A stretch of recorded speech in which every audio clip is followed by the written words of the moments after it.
madaxweynayaasha dowlad goboleedka Puntland iyo Jubbaland ayaa si diiran loogu soo dhaweeyay garoonka caalamiga ah ee Aadan Cadde.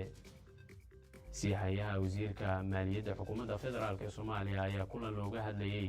sidii Soomaaliya looga cafin lahaa deymaha ay ku leeyihiin dalalka jaamacadda Carabta waxa uu la qaatay xubno ka tirsan ururkaasi. wasaaradda qorsheynta xukuumadda federaalka ee Soomaaliya ayaa tababar u soo xirtay shaqaale ka tirsan dowladda Soomaaliya iyo weliba maamul goboleedyada dalka. akhbaaraadkii dibaddana waxaa ka mid ah madaxweynaha dalka Venezuela ayaa raadinaya dad lagu tijaabiyo talaalka cudurka coronavirus.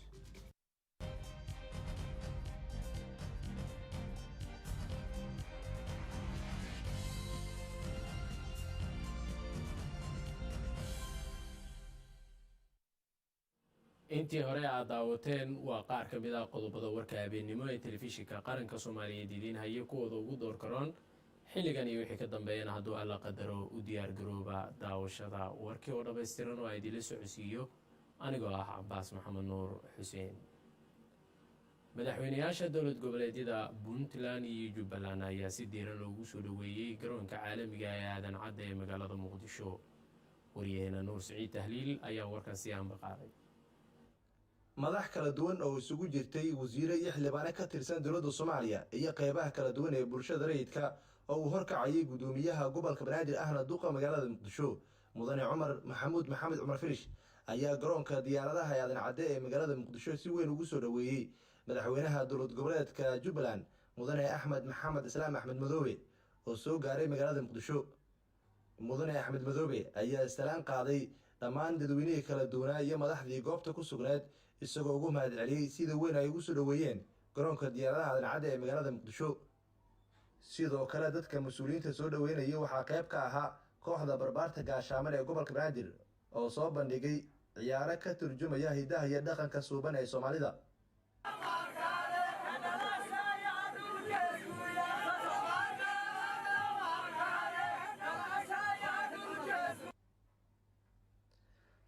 dhanka kale gudoomiyaha gobolka Banaadir ahna duqa magaalada Muqdisho mudane Cumar Maxamed Cumar Firish iyo mas'uuliyiintii kala duwaneed ee ku sugnayd garoonka diyaaradaha Aadan Cadde ee magaalada Muqdisho ayaa soo dhaweeyay madaxweynaha dowlad goboleedka Puntland Siciid Cabdullaahi Dani iyo wafdi uu hogaaminayay. madaxweyne Dani iyo mas'uuliyiintii kala duwaneed ee la socotay ayaa salaan qaaday madaxdii kala duwaneed iyo qaybaha bulshada rayidka ee ku sugnaa garoonka diyaaradaha Aadan Cadde ee magaalada Muqdisho kuwaasi oo saf dheer ugu jiray soo dhaweynta ballaaran ee loo sameynayay madaxweynayaasha dowlad goboleedyada Jubbaland iyo Puntland kuwaasi oo lagu wado in ay magaalada Muqdisho kulamo kala duwan kula qaataan madaxda qaranka uu hogaaminayo madaxweynaha Jamhuuriyadda Soomaaliya mudane Maxamed Cabdullaahi Maxamed Farmaajo. madaxweynaha dowlad goboleedka Puntland mudane Siciid Cabdullaahi Dani ayaa ugu mahadceliyay madaxdii iyo bulshadii ku sugnayd garoonka diyaaradaha Aadan Cadde ee magaalada Muqdisho sida diiran ay ugu soo dhaweeyeen magaalada Muqdisho. sidoo kale madaxweynayaasha dowlad goboleedyada Puntland iyo Jubbaland ayaa mahadcelin ballaaran u jeediyay maamulka gobolka Banaadir oo uu horkacayay gudoomiyaha gobolka Banaadir ahna duqa magaalada Muqdisho mudane Cumar Maxamed Cumar Firish. Nuur Siciid Tahliil warbaahinta qaranka Soomaaliyeed magaalada Muqdisho. siyahayaha wasiirka maaliyadda xukuumadda federaalka ee Soomaaliya ayaa kulan looga hadlayay sidii Soomaaliya looga cafin lahaa deymaha ay ku leeyihiin dalalka jaamacadda Carabta ay ku bohoobay oo waxa uu la qaatay kulan arrimahaasi quseeya xubno ka tirsan ururka jaamacadda Carabta. wariyaheenna arrimaha dhaqaalaha ka faallooda Cabdishakuur Cali Axmed ayaa warkan noo soo koobay.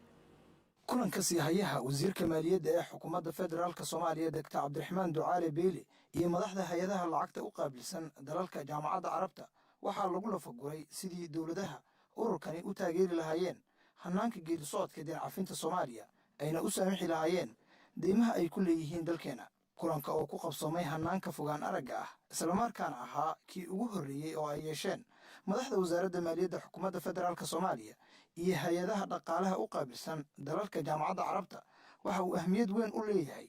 hannaanka heerarkii ugu dambeeyey soo gaaray ee deen dhaafka Soomaaliya maadaama dowladaha ururkani ku midaysan dalkeenna ku leeyihiin adduun lacageed oo gaaraya 1 bilyan oo dollarka Mareykanka ah. wasiir Beyle ayaa madaxda kulanka kala qayb gashay la wadaagay guusha Soomaaliya ka soo hoysay barnaamijkan iyo filashada ka dowlad ahaan ee tallaabada ay qaadeen dalalkani si soomaaliya u sii wado guulaha ay ka gaartay deen cafinta iyo horumarinta dhaqaalaha. waxay noqotay waqtigii lala sheekaysan lahaa carabta ee loola idinkuna tiini daaya iyagu lacagaha ay nagu leeyihiin institutionska iyo dowladuhu waxa weeye ilaa $1 billion weeye ayay gaadhaa. waa shirkii ugu horreeyey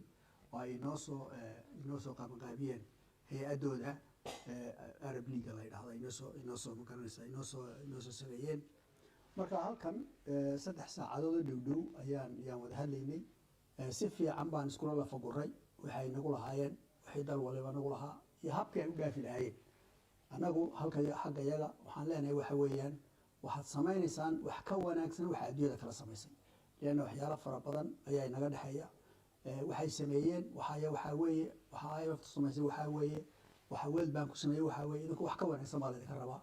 dhanka madaxda hay-adaha kulankan ka qayb galay ayaa ballan qaaday inay kaalin mugle ka qaadan doonaan guulaysiga barnaamijka deen cafinta Soomaaliya. waxaana sidoo kale shirkan lagu madlay kulan kale oo ay yeelan doonaan wasiirada maaliyadda ee dalalkani si natiijooyin wax ku ool ah uga soo baxaan. marka si fiican bay u hadleen si fiican bay u qadarin u siiyeen sida ay Soomaaliya uga soo kabanayso dhibaatooyinkii. si badan ayay ictiraaf u sameeyeen dhibaatada weyn ee haysata ee coronavirus ka mid yahay iyo dhibaatooyinka kale ee dalka Soomaaliya haystay 30 sano ugu dambeeyay bay aad u ictiraafeen uga hadleen. waxaa markaan kusoo gabagabeynay in shir kale oo weyn la qabto oo wasiiradu ka soo qayb galaan dowladdu ka soo qayb galaan. balana waxay ku qaadeen waxa weeye inay waxyaalo wax fara badan ay samayn doonaan. marka aad iyo aad baan ugu faraxsanahay dhawaan haddii la yiraahdo waxaan qaban doonaa shirkii labaad oo this one ay ka soo qayb gali doonaan wasiirada maaliyadda iyo wasiirada arrimaha dibadda mahadbakiyo qaabilsan wadanadooda arrimaha noocan oo kale. kulankan waxaa marti sharaf ahaan uga qayb galay mas-uuliyiin ka socday bangiga adduunka, hay-adda lacagta adduunka iyo bangiga horumarinta Afrika. cabdishakuur Ali Axmed, warbaahinta qaranka, Muqdisho. wasaaradda qorsheynta xukuumadda federaalka Soomaaliya ayaa tababar u soo xirtay shaqaale ka tirsan wasaaraddaasi iyo maamul goboleedyada dalkeena ka jira tababarkaasi oo ku aadan kormeerka iyo qiimeynta tiirarka arrimaha bulshada iyo weliba qorshaha horumarka ee qaranka Soomaaliyeed. cabdirashiid nuur ibraahim ayaa warkan si aan maqaadaya. waxaa ka faa'iideystay tababarkan socday 3 maalin in ka badan 30 shaqaale oo ka kala socday wasaaradaha dowladda federaalka ee Soomaaliya iyo wasaaradaha maamul goboleedyada dalka qaarkood. shaqaalaha ayaa lagu barayay hanaanka ay kormeerkii qiimeynta mashaariicda iyo shaqooyinka arrimaha bulshada oo muhiim u ah yoolka dowladda ah in wax badan arrintaasi laga qabto ayay si weyn uga lafagureen inta tababarku uu socday. agaasinka kormeerkii qiimeynta wasaaradda qorsheynta maalgashiga horumarinta dhaqaalaha dalka ayaa sharaxaad ka bixiyey hawshan. ujeedadiisa ama ahmiyadiisa guud waxay ahayd in sare loogu qaado aqoonta iyo xirfadda shaqaalaha kala duwan ee ka shaqeeya kormeerka iyo qiimeynta, gaar ahaan qaybta arrimaha bulshada oo aan tababarkan sanadkiiba 4 kuwaatar uu sanadku uu ka kooban yahay ama 4 qaybood aan u qabanno 4 tababar. xogayaha joogtada ee wasaaradda qorsheynta qaranka mudane cabdulqaadir maxamed aadan ayaa si weyn u dul istaagay muhiimadda tababarkan uu leeyahay dalka, islamarkaana shaqaalaha ku booriyey u adeegidda qaranka in ay xoogga saaraan ammaanada saaranna ay iska xajiyaan. different approach markaad sameynaysaan monitor and evaluation oo kaleeto iyo log frame ama logical frame sida loo sameynayo loo develop kareynayo challengeska iyo key considerationska u baahantiin inaad suubisaan oo kaleeto. waxaan qabaa in asaaskii maahan meel fiican oo advanced ku dhow inaad hadda joogtaan oo M&E haddii aad rabtaan inaad suubisaan mashruuc designkiisu ka soo bilaabanaya halka aad kala ambaqaadaan aadna ku filan tihiin gobollada waxa ka dhacaya iyo waxa federaalka ka dhacaya oo dhinaca mashaariicda u keergelisa inaad adinku awoodeedii aad leedihiin. maalintii hore sidaan sheegnayna in wixii laydiin sheego ama laydiin baray ay halkan looga tago oo roomkan qolkan dhexdiisa looga tago inaysan noqonin waan ka ballanno soo maaha. waqti baa naga baxay, waxaa naga baxay maal, waxaan ka soo tagnay shaqooyin. taas beddelkeeda marka waxaa weeye annaga oo diyaarsan oo maaragtay ku raran wixiina laga rabay inaan qiimeyn iyo kormeer aan ku sameyn inuu nin walba institutionkiisa u gulaabto bay qorsho ahayd intaas haddii aan kaga baxo intii aad daboosheen iyo muhiimadda ay leedahay iyo rajada laydinka qabo wasaaradda qorsheynta maalgashiga iyo horumarinta dhaqaalaha jamhuuriyadda federaalk ee soomaaliya ayaa wado dadaallo ku aadan dhismaha awoodda shaqaalaha wasaaradaha qorsheynta iyo wasaaradda qorsheynta qaranka iyadoo taas looga gol leeyahay in adeega shacabka loo qabanayo ay noqdaan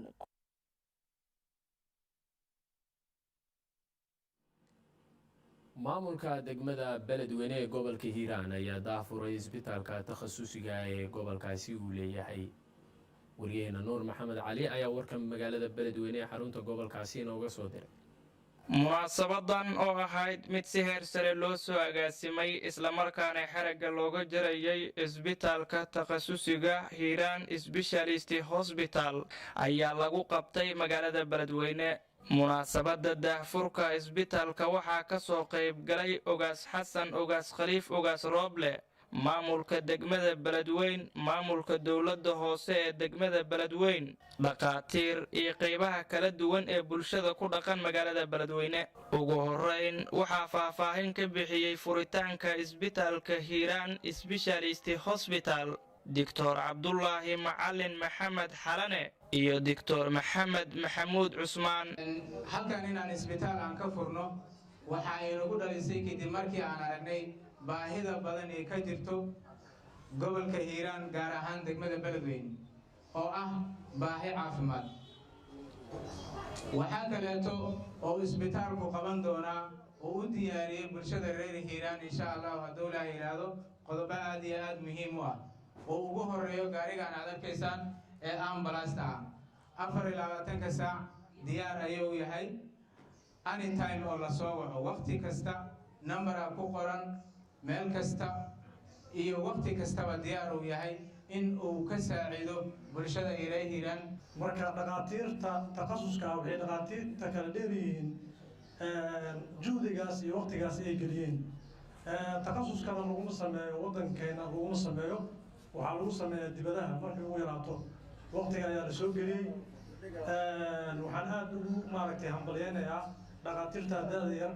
ee gartay in ay waddankooda gaar ahaan gobolkooda ee magaalada ay u dhasheen ay u baahan tahay takhasuska ayna ka furaan isbitaalkii ugu horreeyey oo takhasusi ah gudoomiye ku-xigeenka siyaasadda iyo maaliyadda maamulka degmada beledweyn iyo maayirka degmada beledweyn ayaa u mahad celiyey dhaqaatiirtani aqoontooda gartay in ay ugu adeegaan bulshada ku dhaqan magaalada beledweyne isbitaalkan ee ku soo siyaaday degmada beledweyne ka maamul ahaan iyo ka degmo ahaan waa mahadsantihiin haddii bulshada reer hiiraan ama degmada beledweyne aqoon ay ku soo siyaaday waxa anaga noo soo siyaado qiimo le waayo boqolkiiba 80 reer beledweyne waxay isticmaalaan farmashiye ha ka fogaadaan farmashiya ha u yimaadaan dhaqaatiirka saxda oo lacagtiisa ku bixiyay inuu dadkiisa saacido waxaan gaar ahaan dhalinyaradan iyo intii waxbarato caafimaadka baratay ugu hambalyeena inay soo ataageen inay gobolkooda yimaadeen degmadooda yimaadeen deegaankooda yimaadeen ayagoo heli kara lacag ka badan inay adduunka kale ka helaan ogaas xasan ogaas khaliif ogaas rooble oo gabagabadii soo xiray munaasabadda ayaa dardaaran u jeediyey dhaqaatiirtani dhibaatooyin fara badanaa ka jiro marka laga hadlayo caafimaadku dhibaatadu maxay tahay waa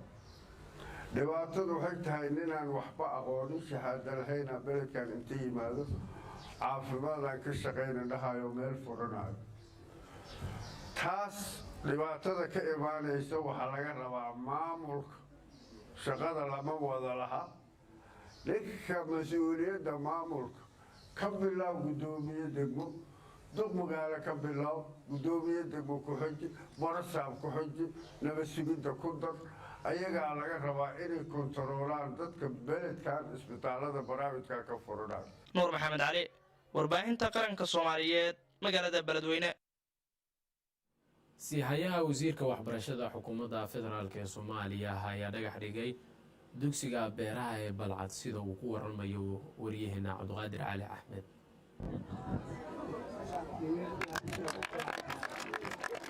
sihayaha wasiirka waxbarashada xukuumadda federaalk soomaaliya cabdulaahi goodax barre oo weeliyaan wasiirka waxbarashada hirshabelle ayaa dhagax dhigay dugsiga beeraha balcad kaasoo loogu talagalay in kor loogu qaado wax soo saarka deegaanka maadaama gobolka shabeellaha dhexe uu ka mid yahay kuwa ugu badan ee lagu beero dalagyada kala duwan ee dalkeena ka baxa waxaana laga hirgeliyey degmada balcad ee gobolka shabeellaha dhexe munaasabadan waxaa goobjoog ka ahaa maamulka gobolka kan degmada iyo mas-uuliyiin ka socotay dowlad goboleedka hirshabelle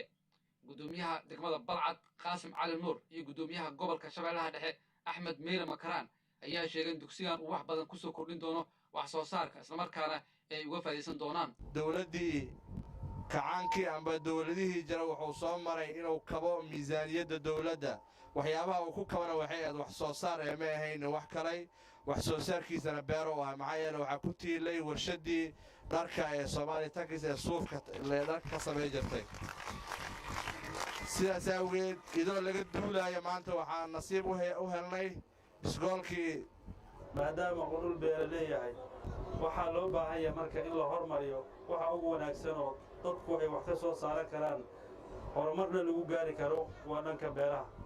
marka maadaama ay intaasi ay jirto muddo badanna ay maaragtay burbur oo jiray iskuulkii hore jowr ugu aali jiray degmada jowr ku aali jirna oo burburay hadda waxaa nasiib u yeelanay iyadoo sabab u naqatay dowladda dhexe ugu horreeya wasiirka waxbarashada iyo wasiirka waxbarashada hirshabelle ay iska wada kaashteen sidii ilaahay oo maaragtay degmada balcad laga dhiso iskuulkaas waana mid aad iyo aad aan ugu faraxsannahay wasiirka waxbarashada hirshabelle doctor cabdulaahi abuukar xuseen ayaa sheegay dugsigan ay ka faa'iidaysan doonaan bulshada soomaaliyeed waxaana uga mahad celiyey sida dowladda dhexe uga go'an tahay kor u qaadista wax soo saarka dalka degmada balcad fursad fiican bay heshay oo ah in laga dhiso dugsigii beeraha ee hirshabelle dugsigaas beeraha ma lahan degmada balcad keligeed ma lahan shabeellada dhexe waxaa loogu talagalay ardayda dugsiyada kala duwan ee dugsiga heerka dugsiga dhexe ka soo baxday in ay galaan dugsigaas beeraha si waxaa weeyaan ay uga faa'iidaystaan waayo waxaan ognahay labada gobol uu ka kooban yahay hirshabelle waa laba dhul beereed leh waa dhul ku horumarsan xagga beeraha waa dhul ilaahay subxaana watacaala khayraad fara badan siiyey sihayaha wasiirka waxbarashada xukuumadda federaalka soomaaliya cabdulaahi goodax barre ayaa sheegay in qorshuhu yahay in la dhiso 280 iskuul kuwaas oo ay ka faa'iidaysan doonaan in ka badan 1 milyan oo carruur ah oo hadda aan aadin iskuul taas oo ah qorshaha wasaaraddu u yaala 3 sano ay soo socota ilaa 280 iskool ayaa 3 sano soo socota dhismahoodu oo dhici doona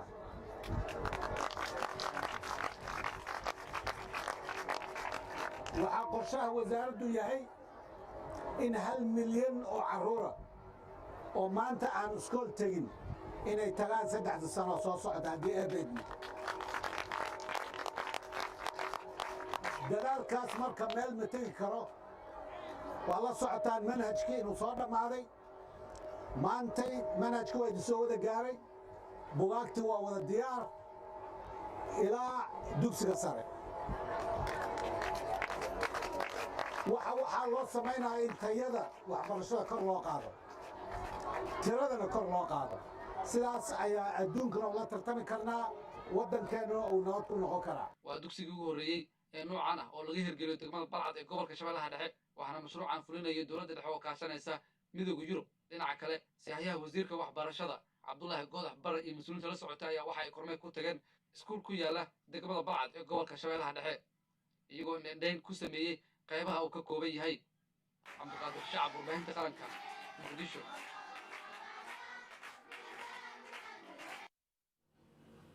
gudoomiye ku-xigeenka labaad ee golaha shacabka oo kaashanaya bulshada ku dhaqan deegaanka lajiide ayaa halkaasi waxa uu ka hirgeliyey dugsi hoose iyo weliba dhexe siduu warbixintan inoogu diyaariyey waryaheena arrimaha golaha shacabkan inoo qaabilsan ibraahim guudle isxaaq 17 bishii Juulaay ee sanadkan ay ahayd markii gudoomiye ku-xigeenka labaad ee golaha shacabka ee baarlamaanka jamhuuriyadda federaalk ee Soomaaliya mudane Mahdi Cabdulle Cawad uu ballan qaaday in dib loo furayo dugsiga hoose iyo dhexe ee deegaanka Lajiide oo hoostaga degmada Xeraale ee gobolka Galguduud kadib markii isagii hubdiyo hogaaminayo ay booqasho ku tageen deegaankaasi in iskoolkan la furo ciyaalka yaryarna aad keentaan iskoolkii waa la qalabaynayaa annagaa ballan qaadayna in la qalabeeyo macallimiintii annagaa ballan qaadayna in la qoro oo ay la shaqaaleeyo iyadoo laga duulayo ballanqaadkii guddoomiye ku-xigeenka labaad ee golaha shacabka ee baarlamaanka dalka iyo dadka deegaanka oo kaashanaya guddoomiye ku-xigeenka labaad ee golaha shacabka mudane mahad cabdalle cawad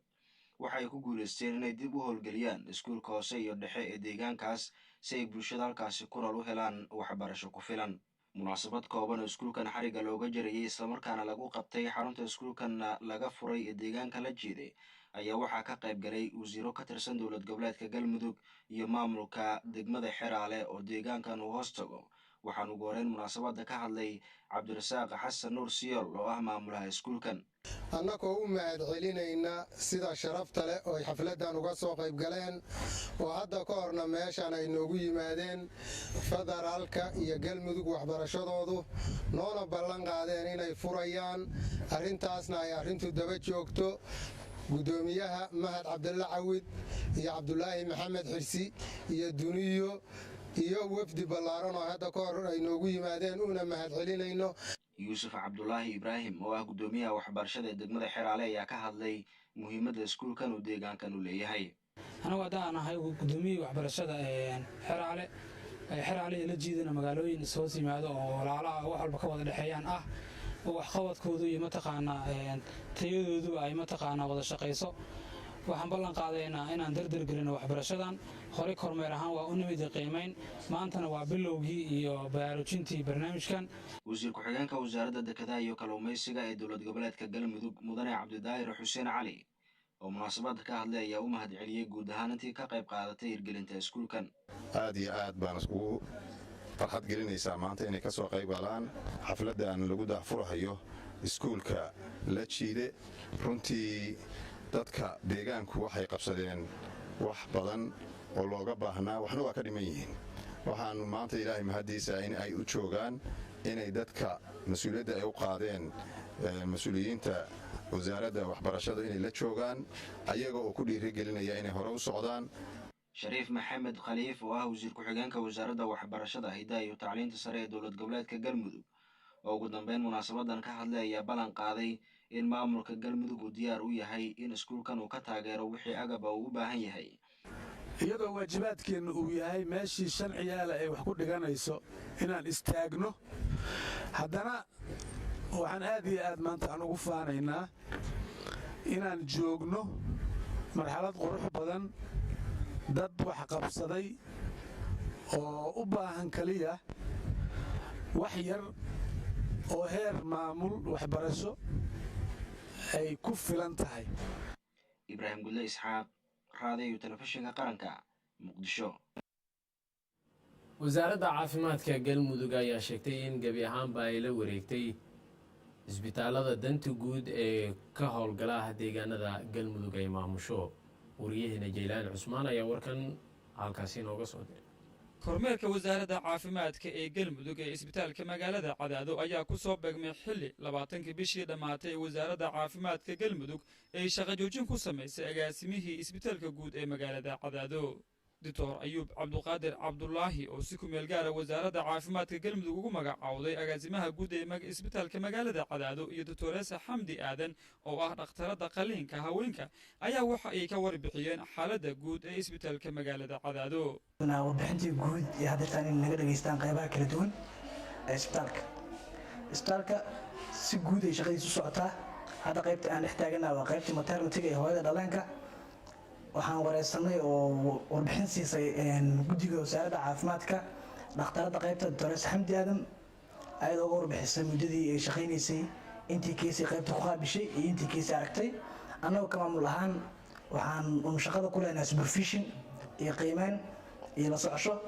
qayb walba isbitaalka ka mid ah waxay u shaqaysaa normal delivery ama caadi u dhaleen halka hooyo ka midana qaliin lagu sameeyay oo ay ahayd maaragtay mataano sababta ilmaha mid ka mid uu dadbanaay hal hooyo oo ugu dambeysay oo adiga 3 saac ka hor noogu dhashay qaybtana waxay ahayd vacuum delivery. marka waxaa jiraan hooyooyin kale oo noo imaadeen oo ayagan sida dhiigbax ka cabanayaan ilmaha kasoo halaabeen ilaa 6 hooyo ahay oo inta badan complete abortion ahaayeen ayagana waa la manage gareeyay. mahad cabi ciise wasiir ku-xigeenka wasaaradda caafimaadka galmudug ayaa waxa uu sheegay in kormeerkan uu mid joogto ah noqon doono waxa uuna intaasi ku daray in isbitaalada danta guud ee ku yaala deegaanada maamulka galmudug ay wasaaradda caafimaadku la wareegi doonto wasaaradda caafimaadka haddii aan nahay mar walba waxaan uga go'an in xarumaha caafimaadka ee danta guud ka shaqeynaya kormeer lagu sameeyo hadda isbuucan waa bilowna insha allahu tacaala mar walbana ay socon doontaa waxaan leenahay communitiga iyo dadka deegaanka intaba in laga faa'iidaysto isbitaalada iyo xarumaha caafimaadka runtii halkan waxaan ku aragnay bukaano laga keenay meel dhaardheer ilaa 9 kilomitir oo isbitaalka soo aaday waxay noo sheegeen runtii waxyaalo badan ay safireen inay isbitaalka la kulmeen shaqaalihii iyo dhakhaatiirtii heegan ku jira marka aad uga mahadcelinaynaa insha allahu tacaala waxaan rajeynaynaa intii kale oo gaabis aan soo aragnana ii sheeg in la saxo oo sida ugu dhaqsiyaha badan la saxo marka aad u mahadsantihiin sida wanaagsan ugu shaqeynaysiin shaqada halkaas ka sii socoto isbitaalada kaleeto ee danta guud ee ku yaala galmudug nasaan oo kaleeto ayaa wasaaraddu runtii ula fariisan doontaa si shaqadooda loola wareego oo laga dhigo kuwa wasaaraddu hoos yimaada maamul ahaan iyo shaqo ahaanba ayagana waxaa leenahay usii diyaar garoobay wasaaraddu way soo socotaa wayna ila imaanaysaa shaqada bulshada haysiina waa lagu kontarooli doonaa jeylaani xasan cusmaan warbaahinta qaranka soomaaliyeed magaalada cadaado shacabka ku dhaqan magaalada gaalkacyo oo la hadlay warbaahinta qaranka ayaa caddeeyey in wax weyn ay iska bedeleen dhanka amniga magaaladaasi kadib markii ciidanka amniga ah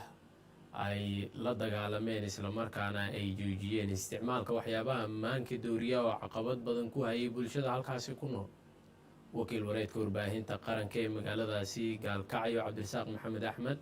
warkan ana u sii aanbaqaaba magaalada gaalkacyo xarunta gobolka mudug ayaa waxaa muddooyinkii u dambeeyey ciidamada amniga galmudug ay ka wadeen howlgallo ballaaran islamarkaana lagula dagaalamayo ka ganacsiga maandooriyaha kaa oo loo arkay inuu qayb ka yahay falalka fududeeya amni darrada kusoo noqnoqon jirtay magaalada gaalkacyo ee guud ahaan gobolka mudug tallaabooyinkan ay ciidamada amnigu kula dagaalamayaan howlgallada ka dhanka ah ka ganacsiga maandooriyaha khamriga ayaa waxaa si weyn u soo dhoweeyey qaybaha kala duwan ee bulshada gaalkacyo kuwa oo sheegay in wax weyn ay ku soo kordhisay amniga magaalada gaalkacyo bismillaahi raxmaan raxiim anigoo magacaygu yahay cabdullaahi macali xasan kana mid ah dadka bulshada ku dhaqan degmada gaalkacyo muddo dheerna ku noolaa runtii aad iyo aad baan ugu faraxsannahay isbeddelka dhanka maandooriyaha iyo khamriga iyo waxyaabaha la xiriira oo horumarka laga sameeyey oo ay sabab u noqotay wasaaradda amniga maamulka galmudug iyo bulshada deegaanka oo iskaashatay wax weyn ayaa la dareemayaa dhowrkii bilood oo u dambeeyey sida howlgalladan u bilowdeen waxa weeye xabadihii baa naga yaraaday tuugadii baa naga yaraatay magaalada isbeddel baa laga dareemayaa amni iyo xorriyad iyo hameenkii dhaqdhaqaaqu inuu maaragtay xilliga la rabo la socon karo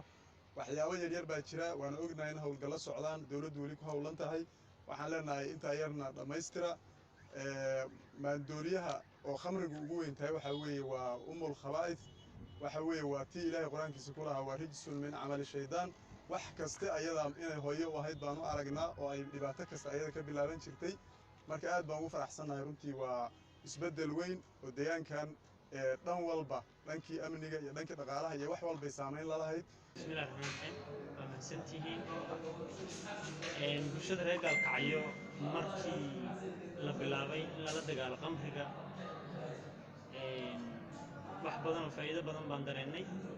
waxaana ugu muhiimsan faa'iidadaas aan dareennay in bulshadii isku socodkii u furmo meel kasta qof kasta uu mari karo waqtigu rabo waxaa jiri jiray awal waddooyin qaar ama xaafado qaar oo aan la geli karin habeenkii haddii la gaaro xataa hooyooyinku aysan carruurta isbitaallada geysan karin intaas waxaa dheerayd inay jiri jireen dadkan markii ay cabaan oo maankoodu doorsoomo inay bilaabi jireen xabado inay adeegsadaan oo ay dhici jirtay isbitaallada in la keeno dad badan oo dhaawacyo ah dad badan guryahooda xabado ugu tageen marka hawshan sidii tilaabadan loo qaaday waxaa aad u yaraatay howlahaasoo dhan qof isku furankii meel kasta qofku uu mari karaa walaal arrimaha khamriga iyo maandooriyaha iyo daroogada dhibaato weyn bay magaalada ku qabtay annagu degmo ahaan dadkii dhibaatadaas si gooni u saameynaysa ahayd oo mar kastaba bulshadu wax naga weydiin jirtay haddase markaa u helnay ciidamada qaranka ciidamada galmudug wax weyn bay ka qabteen waa la soo afjaray mid la xiro iyo mid la xukumay bay noqdeen magaaladana waa degtay gabdhuhu saacadda rabaan bay adeega karaan oo magaalada ka adeega karaan awal gabdhaha guryaha ciidamada booliiska nabad sugidda ayaa waxaa muddooyinkii ugu dambeeyey ay ku guulaysteen inay gacanta ku soo dhigaan qamri iyo daraagis fara badan kaa oo saameyn ku yeeshay amniga magaalada gaalkacyo ee xarunta gobolka mudug cabdirasaaq maxamed axmed warbaahinta qaranka soomaaliya gaalkacyo ugu dambeynna daawadayaal markana haddaynu aadno dhanka arrimaha dibadda iyo weliba akhbaaraadka caalamka madaxweynaha dalka venezuela ayaa raadinaya dad lagu tijaabinayo tallaalka coronavirus covid-19 madaxweynaha venezuela nicolas maduro ayaa shaaca ka qaaday inuu raadin doono dad si mutadawacnimo ah loogu tijaabiyo tallaalka fayruska covid-19 oo uu soo saaray ruushka waa wadankii ugu horreeyay ee si rasmi ah ugu dhawaaqa inuu helay tallaalka cudurka coronavirus hase ahaatee tallaalkan waxaa shaki geliyey khubarada caafimaadka ama saynis yahanada kuwaasi oo su-aalo geliyey baahida loo qabo tijaabooyinka dowladda venezuela ayaa balaayiin dollar oo deyn ah ka heshay ruushka waxayna sheegtay inay ka qayb qaadan doonto tijaabooyinka caafimaad ee tallaalkan cusub ee uu soo saaray ruushka guud ahaanba daawadayaal warkii habeennimo oo aad kala socoteen xarunta dhexe ee telefishinka qaranka soomaaliyeed ku leeyahay magaalada muqdisho ayaa intaasi ku dhan warka waxaa idiinla socodsiinaya anigoo cabaas maxamed nuur xuseen ah bahda igala qayb qaadatay anigoo isku duubanba dhammaanteenba waxaanu idin leenahay warkan warka xigay intaanu ku kulmi doono nabadgelyo